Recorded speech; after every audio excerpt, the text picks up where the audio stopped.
जोहार झारखंड, जय झारखंड। गिरिडीह की जनता को मेरा सत सत नमन, मेरा सत सत वंदन। मैं जयराम कुमार महतो उर्फ टाइगर, आपका भाई, आपका बेटा, आपका भतीजा, गिरिडीह लोकसभा से निर्दलीय उम्मीदवार, क्रमांक 12, चुनाव चिन्ह गैस सिलेंडर छाप। इस लाइव के माध्यम से गिरिडीह की जनता को कुछ चुनावी संदेश। सबसे पहले मैं अपने तमाम केडर, कार्यकर्ता, बूथ लीडर, पंचायत लीडर, प्रखंड लीडर तथा अन्य तमाम जो हमारे वरीय लीडर हैं उनको संदेश कि और 24 घंटे आपकी मेहनत, आपका संघर्ष गिरिडीह हमें भारी मतों से विजय सुनिश्चित करने जा रहा है। चूंकि स्पष्ट गिरिडीह के साथ पूरी झारखंड की जनता ने देखा कि युवाओं की टोली ने किस प्रकार से संघर्ष किया, कितना मेहनत किया, और उसका साक्षात प्रमाण आपके प्रत्याशी है कि आज ये चौथा दिन है और हम लोगों को सही टाइम भोजन भी नहीं उपलब्ध हो पाता है। खाना पीना, चेहरे की बनावट, चेहरे का ढांचा आपको दिख ही रहा है। तो बस कुछ अब बाकी लोग, कुछ लोग ऐसे भी हैं प्रत्याशी जो शायद धनबल का प्रयोग करेंगे, जो आज रात के अंधेरों में धन का आदान प्रदान करेंगे। इसलिए आपसे मेरा विनम्र प्रार्थना है, आज चौकन्ने रहेंगे, अपने गांव गलियों में, टोले मोहल्लों में चौकस रहेंगे और बिल्कुल कड़ी निगरानी रखेंगे जो लोग धनबल का प्रयोग करने जाएंगे। साथ ही साथ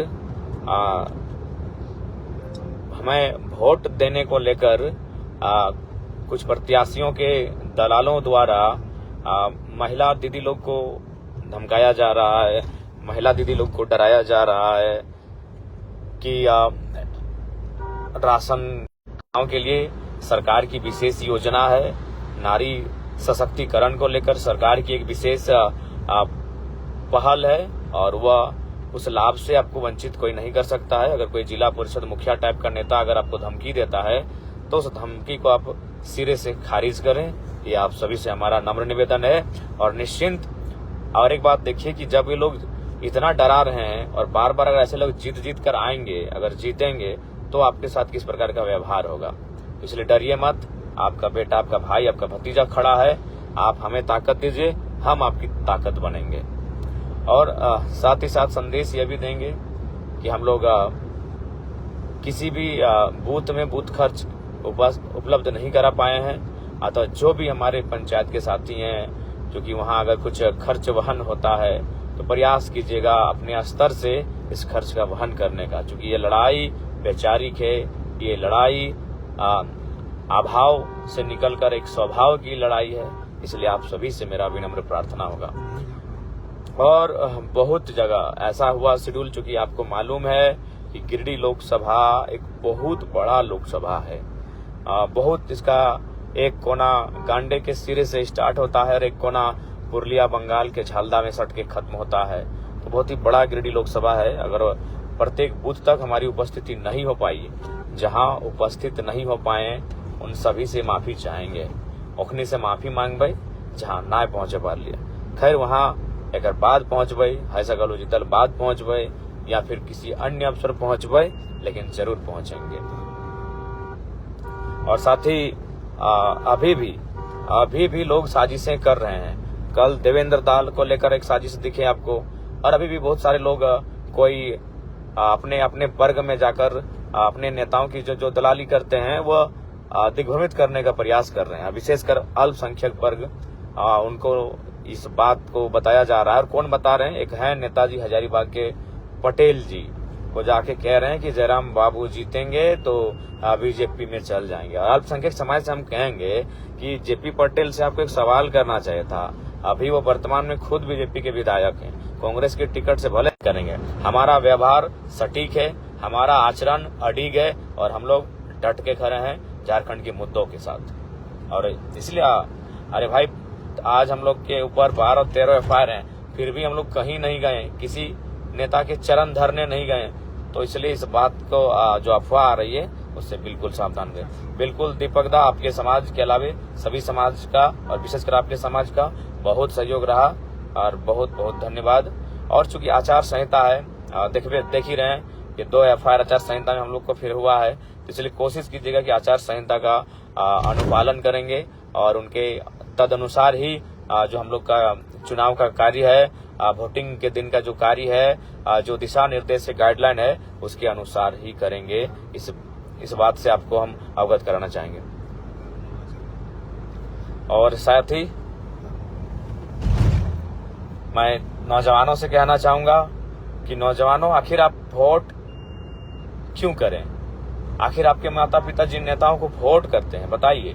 6 लाख बच्चों ने फॉर्म भरा था JSSC CGL में, और यही गिरिडीह के जो 2 प्रत्याशी हैं बड़े बड़े, इनकी जुबान से एक आवाज तक नहीं निकला था। तो ये स्पेशली मैं कहना चाहूंगा तमाम नौजवानों से, जो परीक्षा की तैयारी करते हैं, जो पढ़ने लिखने वाले हैं, जो नौकरियों की तैयारी करते हैं, ये दोनों बड़े बड़े प्रत्याशी, उनकी जुबान से एक आवाज नहीं निकला। आवाज क्यों नहीं निकला?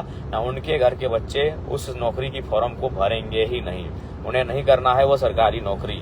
उनका जीवन रॉयल है, उनका जीवन लग्जरियस है।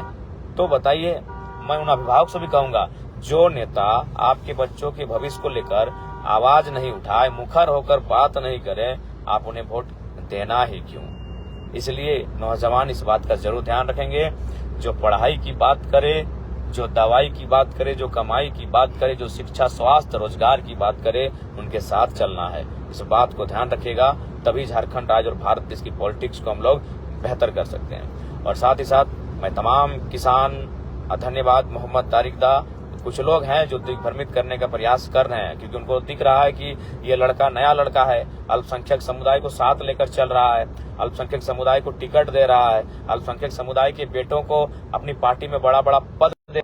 आप सभी से विनम्र प्रार्थना करूंगा कि उनके बहकावे में बिल्कुल ना आए। और साथ ही साथ मैं किसान वर्ग से एक अपील करूंगा कि अगर हम लोगों ने तो हमेशा किसानों को लेकर मुखर होकर कहा है, और खेती, जमी, बारी, इसे बचाने को लेकर हमेशा कहा है, तो सदन के साथ साथ हमारी उपस्थिति जब होगी तो हम लोग किसान का जो आज MSP का मामला है, जो जैसा कि हमें एक किसान मित्र भाई ने संदेश दिया था कि 20 रुपए सरकार का रेट है, लेकिन जानबूझकर जो खरीदने वाले लोग हैं वो लेट करते हैं, ताकि किसान माने प्रतीक्षा ना करे, वो बेचैनी में अपना जो उत्पादन है उसे बेचना पड़े, और वो उत्पादन वह 14, 15, 16 रुपए में बेच देता है।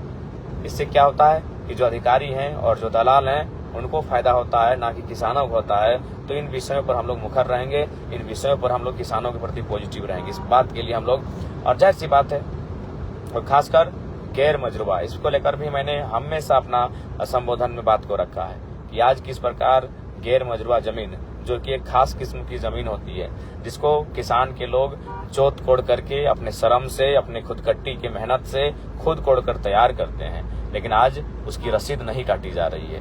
रसीद नहीं काटने के साथ क्या हो रहा है ये आपको मालूम है। रसीद नहीं कट रहा है तो उससे क्या हो रहा है कि वह जमीनें सरकार आसानी से हस्तांतरित कर ले रही है, किसी परियोजना के लिए, सड़क के लिए, रेल के लिए, और न जाने कई कल कारखानों के लिए वो जो GM लैंड जिसे हम लोग कहते हैं, उसे हस्तांतरित करने में से उन्हें सुविधा हो रही है। जबकि न्यायालय का सख्त आदेश है कि ऐसे जमीनों को रसीद काटने का काम किया जाए और किसानों के अधीन रहे। न्यायालय के जो निर्णय है उसको भी ठंडे बस्ते में इन्होंने डाल दिया है। तो इसलिए और साथ ही साथ विस्थापन, झारखंड की एक समस्या विस्थापन है।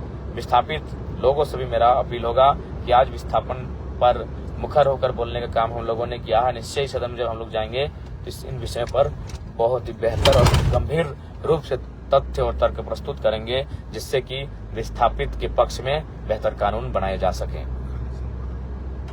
और बिल्कुल दिल्ली हमारा इसलिए भी जाना जरूरी है कि आज जिस प्रकार से झारखंड खनिज संपदा से परिपूर्ण झारखंड जिस प्रकार से लूट रहा है, लूटखंड बना हुआ है, तो उसे बचाने के लिए हमें लगता है 40% खनिज देने वाला झारखंड आज सदन में खड़ा होकर 40 मिनट का डिस्कशन झारखंड के ऊपर डिमांड करेगा।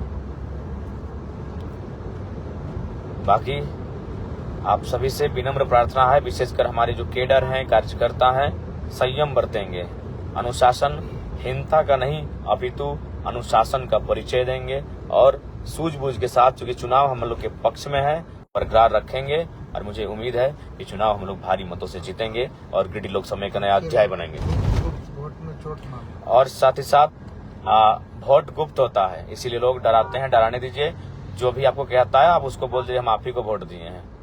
वोट मतदान गोपनीय होता है, मतदान गुप्त होता है। यदि आपके बूथ से उस पार्टी के लोगों को 10 भी वोट गया तो दावा कर दीजिएगा 10 वोट मेरा है, क्योंकि वोट गुप्त होता है। डरने की कोई आवश्यकता नहीं है। वहां कहीं किसी प्रकार का लिखा नहीं जाएगा कि फलाना नाम के व्यक्ति ने फलाना पार्टी को वोट किया है, फलाना कैंडिडेट किया है। वोट गोपनीय होता है, वोट गुप्त होता है, इस बात का ध्यान रखेंगे। इसीलिए किसी से डरने की आवश्यकता नहीं है। आपसे आग्रह है, निवेदन है। और साथ ही साथ प्रयास कीजिएगा, शराब का बड़ी जोरदार प्रचलन चलेगा, तो उससे थोड़ा सा बचने का प्रयास कीजिएगा। मांस मदिरा का प्रचलन बढ़ेगा इन कुछ घंटों में, तो इसलिए उनसे बचने का प्रयास कीजिएगा और अपने साथियों को भी बचाने का कार्य कीजिएगा। मैं आप सभी से विनम्र प्रार्थना करूंगा। बाकी जोहार झारखंड, जय झारखंड।